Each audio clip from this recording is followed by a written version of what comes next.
はい、皆さんこんにちは。いつも動画を見てくださってありがとうございます。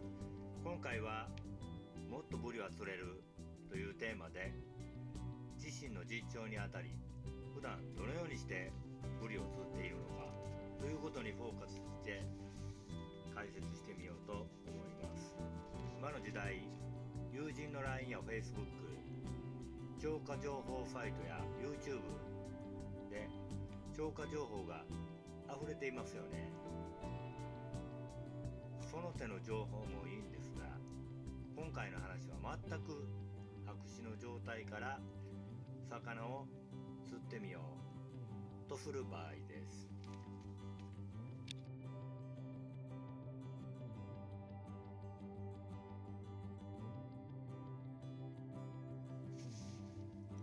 まずはエリア選択です。今からどのような場所に釣りに行くのかということを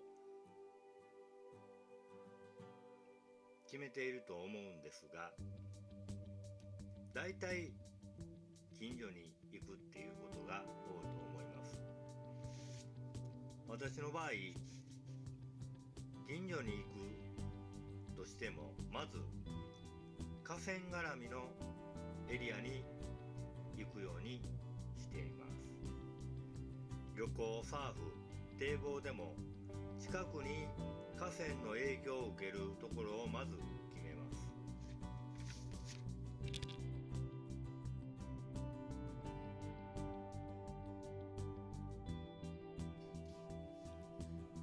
次にベイトのユームです。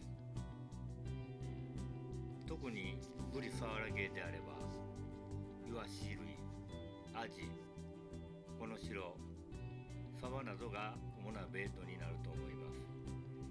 これらのベイトが入っているもしくはいるということで、釣れる確率がかなり上がります。例外にベイトのユームにもかかわらず回遊してくるっていうパターンも存在いたします。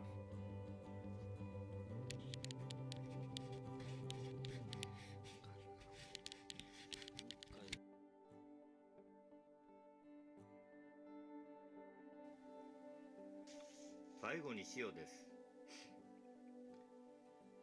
潮の満ち引き、これは釣れる時間帯を読むのが重要です。例えば上げ3部がいいのか、潮止まり直前がいいのかなどで釣れる時間帯を決めていきます。だいたい夕間詰め、朝間詰めなど間詰め系がいいんですが、潮の動きや水温に関係して真っ昼間でもブリは釣れます。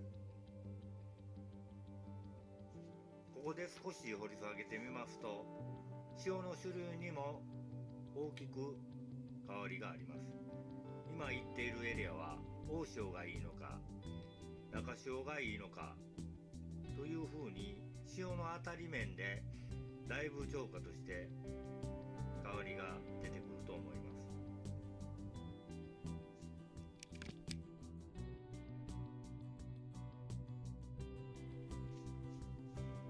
最近ならスマホのアプリでタイドグラフ BI というアプリを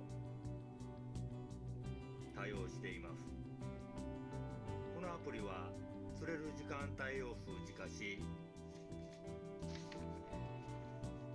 釣れる時間帯をある程度推測できるので、ものすごく便利で気に入っておりま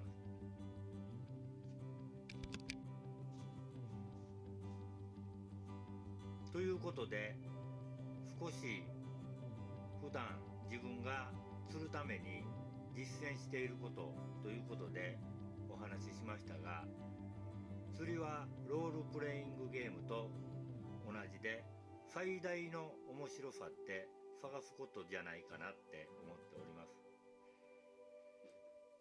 以上、もっとブリは釣れるということで、これもシリーズ化していこうと思いますので、よろしくお願いいたします。最後までご視聴くださいましてありがとうございます。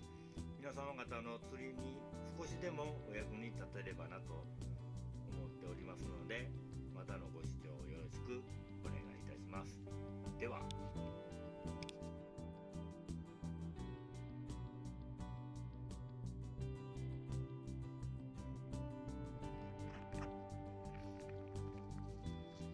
朝からでもクーラーいっぱい釣れとったよね。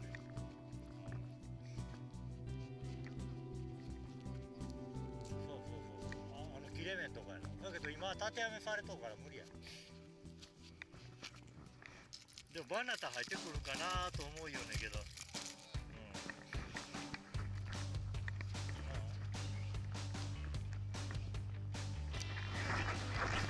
ちゃうとね。もうこれだけでしょ。あんたはまだ来るか。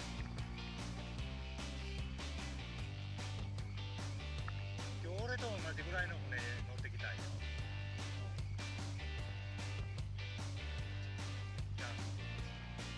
いやいや。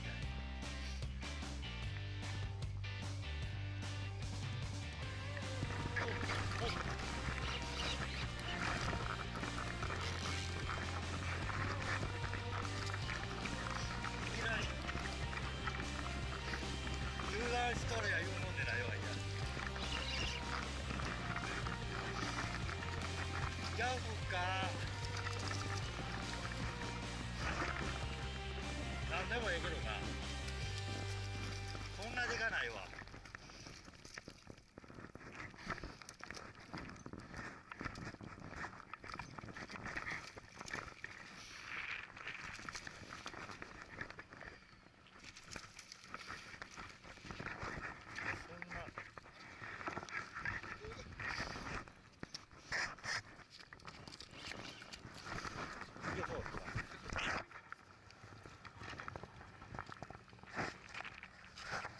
ありがとう。はあ、全然油断してましたわ。